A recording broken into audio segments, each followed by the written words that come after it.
Most people speak their reality into existence without even realizing it. Every morning they wake up and say things like, "I am so tired, I am broke, I am unlucky in love," as if they're just reporting the news. But here's the truth. They're not reporting. They're programming. In the quantum field, words are not harmless sound vibrations. They are frequency commands that carry intention and identity. And of all the phrases you could ever speak, nothing is more potent than the two words, "I am." Why? Because everything that follows "I am" becomes a declaration of self, and in the language of the universe, self and reality are the same thing. The field doesn't respond to what you want. It responds to what you are being. This is why spiritual teachers for thousands of years, from ancient mystics to modern quantum thinkers, have pointed to "I am" as the key to creation. In the Bible, when Moses asked the divine for its name, the answer was simple: "I am that I am." That wasn't poetry. It was a revelation about the fabric of existence. It was a reminder that the essence of creation is self-definition.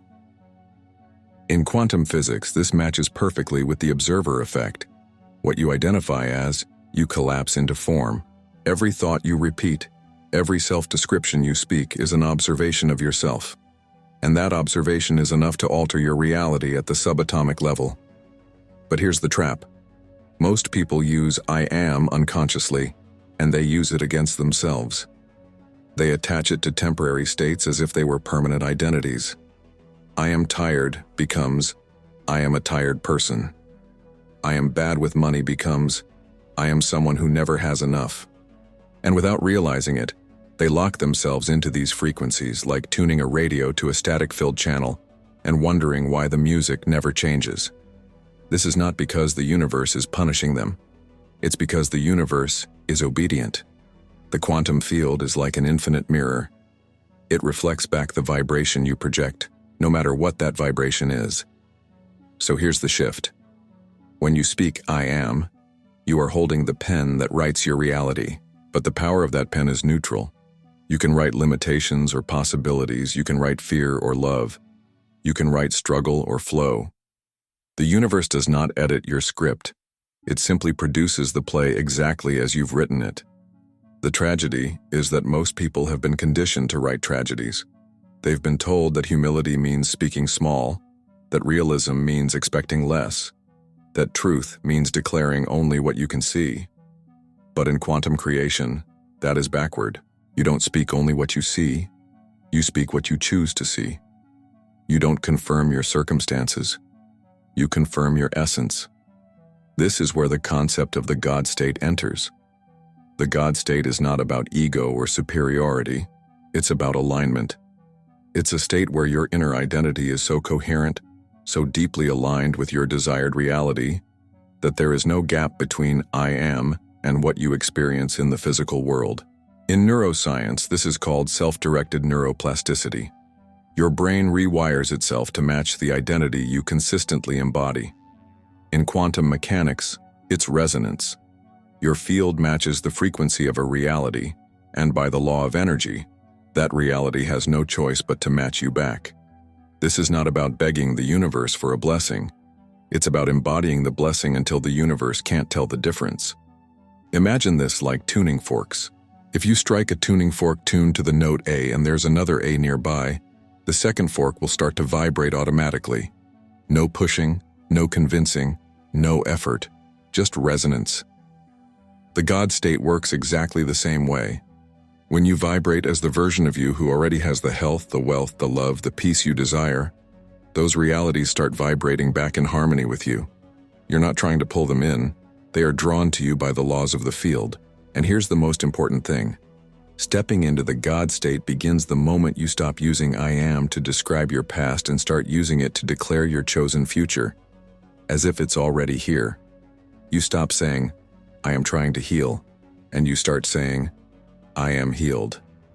You stop saying, "I am working toward abundance," and you start saying, "I am abundant now." At first, your mind will argue. It will tell you this is lying. But in quantum creation, you are not lying. You are leading. You are leading your field, your body, your mind into coherence with a higher frequency. And once coherence is established, reality has to follow.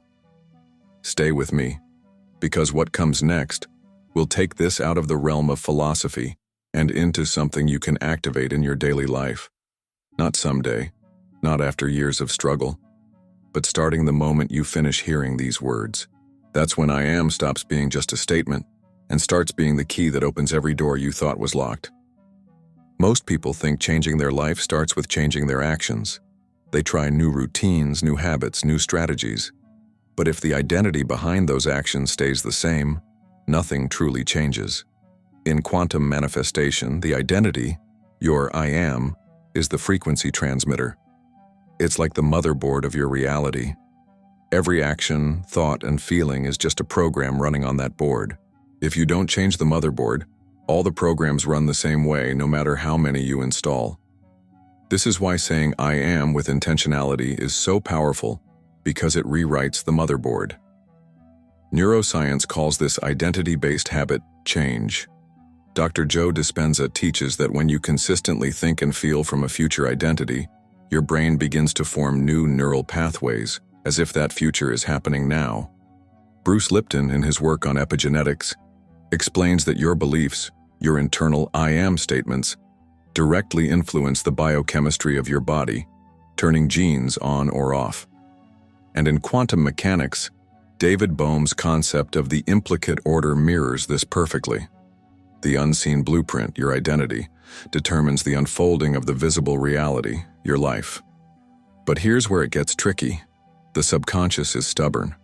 If for years you've been telling yourself, I am unlucky, I am not enough, or I am always struggling, those programs run automatically, often without you even noticing.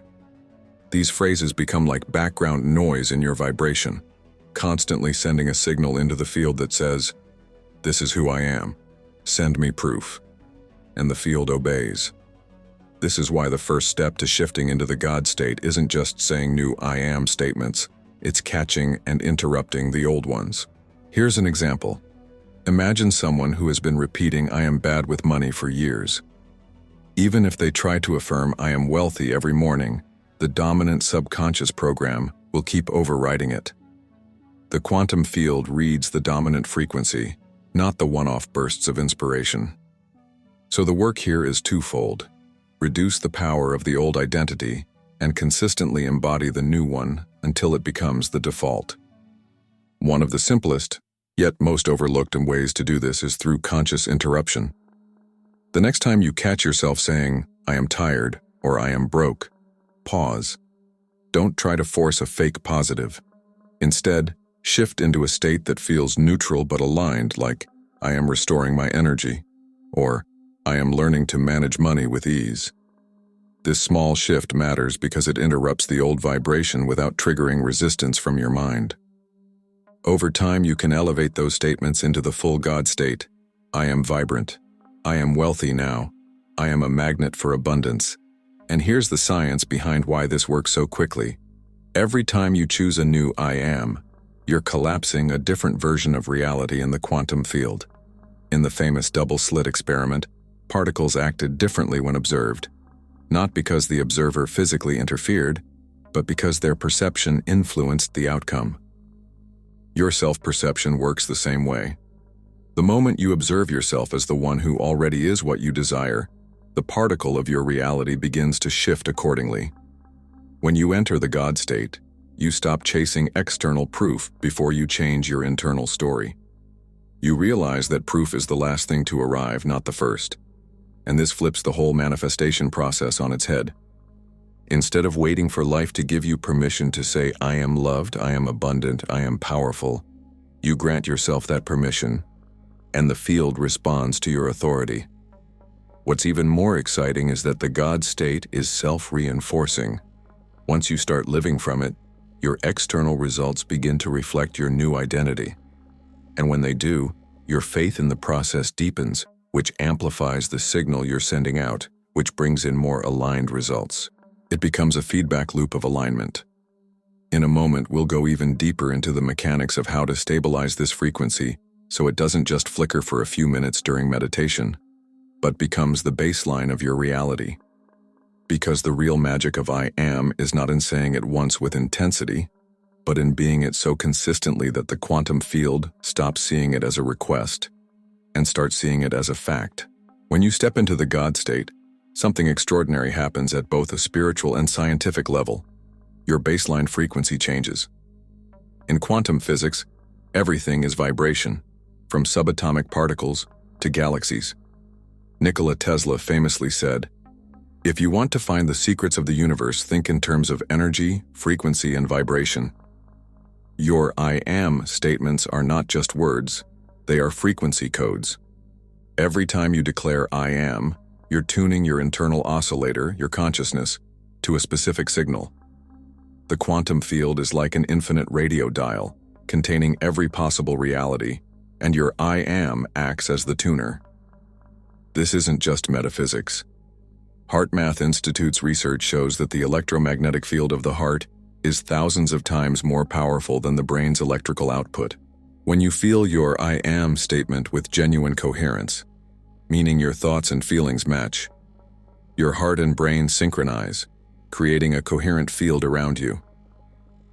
In this state, you're no longer broadcasting mixed signals. Instead, your entire being becomes a single clear transmission that the quantum field can lock onto. Spiritually, ancient teachings have been pointing to this truth for millennia. In the Bible, God's self-declaration, "I am that I am," Exodus 3:14, isn't just a statement of existence, it's a revelation of the creative power of identity. Mystics from many traditions have echoed this, teaching that creation begins not with action, but with the recognition of one's divine nature. In Vedantic philosophy, the statement, "Aham Brahmasmi," means I am the Absolute, a direct pointer to the same God-state consciousness. The challenge is that most people try to manifest from a conditional state. They say, "I am happy," but internally think, "once I get the job." Or they say, "I am loved," but feel lonely in their body.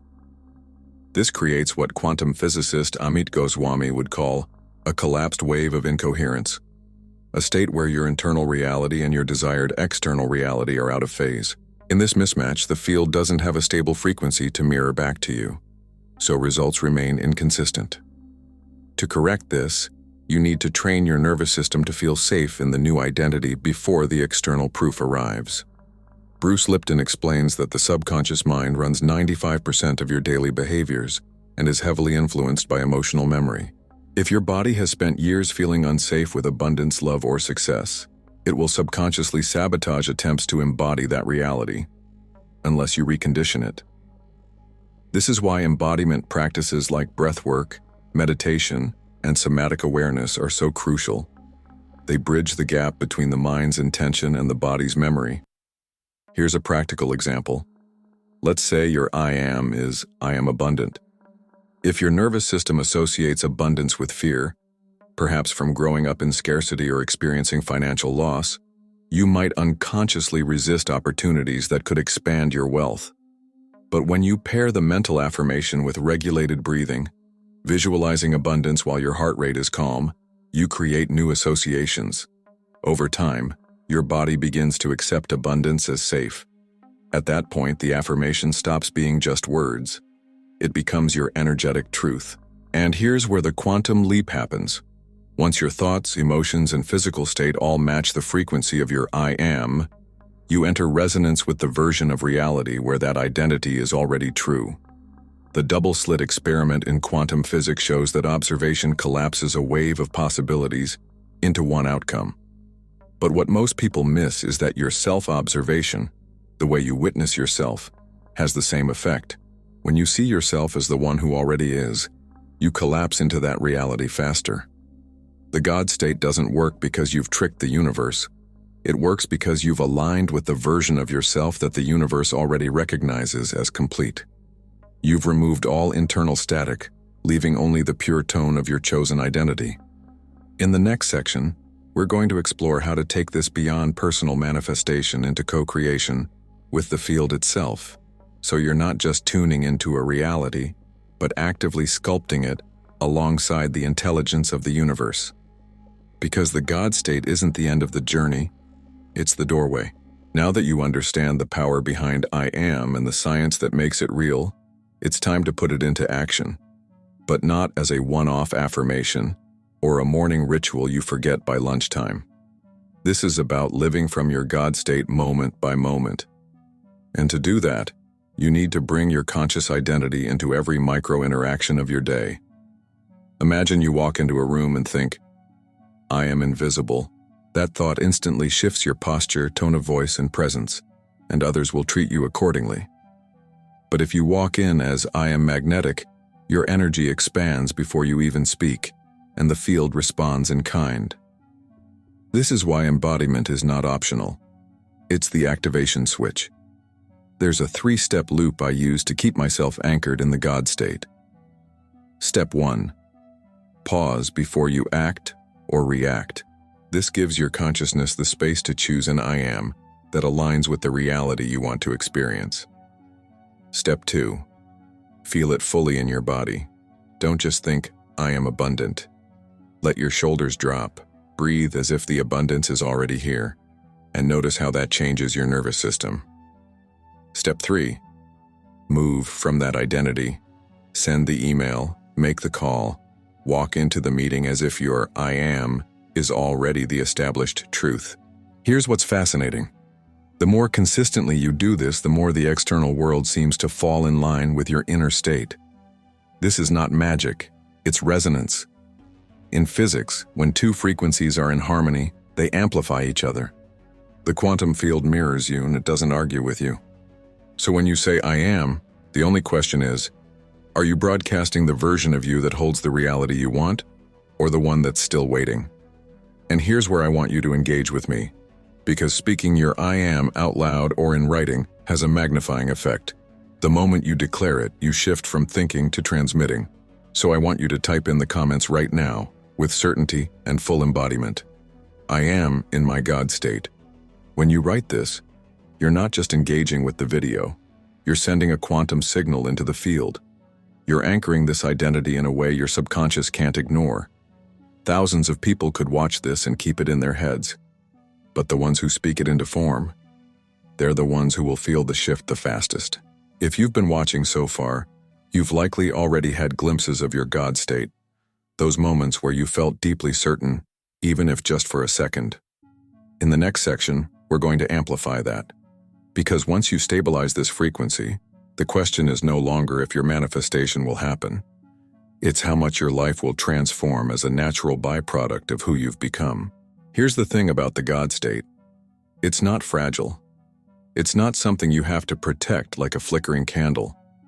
When you truly step into I am, you become the flame itself, unshaken by the wind. But the moment you start chasing proof that it's working, you step out of it. That's because the God state doesn't operate on the level of, I'll believe it when I see it. It lives entirely in the realm of, I see it because I believe it. And the universe operating through the quantum field is compelled to mirror that back to you. Think about it. In quantum mechanics, an electron doesn't need to be pushed into its new state. It simply shifts when its probability wave collapses through observation. You are the observer of your own life, and every I am is an act of observation. If you keep observing yourself as lacking, struggling, or waiting, the field will keep serving you that same state over and over. But if you observe yourself as already being, already having, already embodying, there is no room for the old frequency to survive. This is why some people seem to manifest effortlessly, while others feel stuck for years. It's not that the lucky ones have better techniques. It's that they have fewer moments where they betray their chosen identity. They don't oscillate between, I am powerful, and I hope this works. And they decide once, and then they live from that decision as if it were the only truth that ever existed. Now, I know what you might be thinking. But what if my current reality is screaming the opposite? That's the paradox. Your present reality is old data. It's the echo of past I am statements, both spoken and unspoken. The God state doesn't ignore reality. It simply refuses to give it the final word. It speaks from the new frequency until the echo changes. This is why mastering your inner dialogue is non-negotiable. Every time you catch yourself saying, I am tired, I am broke, I am unlucky, you're casting votes for the wrong timeline. And the quantum field is counting those votes in real time.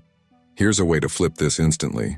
Next time your mind wants to label you with lack, pause and inject the opposite identity. Not as a forced affirmation, but as an act of remembering. If you catch yourself saying, I am overwhelmed, replace it with, I am centered. If you think I am not ready, shift it to, I am prepared. These micro shifts are quantum shifts in disguise because they alter your frequency in the present moment. And the present moment is where all creation happens. What's beautiful about this is that the more you practice, the less you'll need to catch yourself, because the God state becomes your default. You start waking up already tuned, already aligned, without having to pump yourself up or battle your doubts. And here's the best part. The people around you start responding differently. Opportunities start appearing without you forcing them. And synchronicities become so common they feel ordinary. But they're not ordinary. They're evidence that the field has locked onto your new broadcast. By now, you should be feeling the stirrings of that frequency. Maybe it's subtle, maybe it's pulsing through you like electricity. Either way, don't let it fade. Because in the final part of this journey, we're going to lock it in. Not just for today, not just for a week, but as the foundation you stand on for the rest of your life. That's where the real quantum power begins. By now you can feel it. Not as an idea in your head, but as a vibration in your entire being. That's the shift. That's the God state breathing through you. And once you've touched it, you can't unknow it. You can pretend to forget, you can slip into old patterns, but somewhere deep inside the truth will always be echoing, I am that I am. This isn't about forcing the universe to listen to you. It's about remembering that the universe is speaking through you. When you declare I am from this frequency, it's not a request, it's not a wish. It's a fact. And the quantum field, which has no choice but to mirror coherence, begins rearranging matter, people, and events to reflect your declaration. This is the physics of faith, the science of spirit, the bridge between the seen and the unseen. But here's the real secret. The God state is not something you visit during meditation or affirmations. It's the home you live in, and to make it your permanent residence, you must stabilize it. That's the part most people skip. And why they oscillate between breakthroughs and breakdowns. You can't afford to just taste this frequency. You need to embody it until it becomes the only language your mind, heart, and body speak. That's why I created something for you. It's called Awaken Your Quantum Power, a guide designed to help you anchor this frequency in your daily life so deeply that nothing can shake it loose. Inside, you'll discover the 7 principles that keep you locked into the God state. You'll find the link to access it in the pinned comment below. When you click it, you're not just getting a book, you're making a decision. You're declaring to the quantum field, I live here now. I am no longer visiting my power. I am my power. So as we close, take a deep breath, place your hand over your heart, and say it out loud. I am that I am. Let the vibration of those words settle into your bones. Because from this moment forward, the universe doesn't have to wonder who you are, and neither do you. We'll meet again in the next video. Until then, stay rooted, stay radiant, and remember, your I am is the most powerful force in the universe. Use it like your life depends on it, because it does.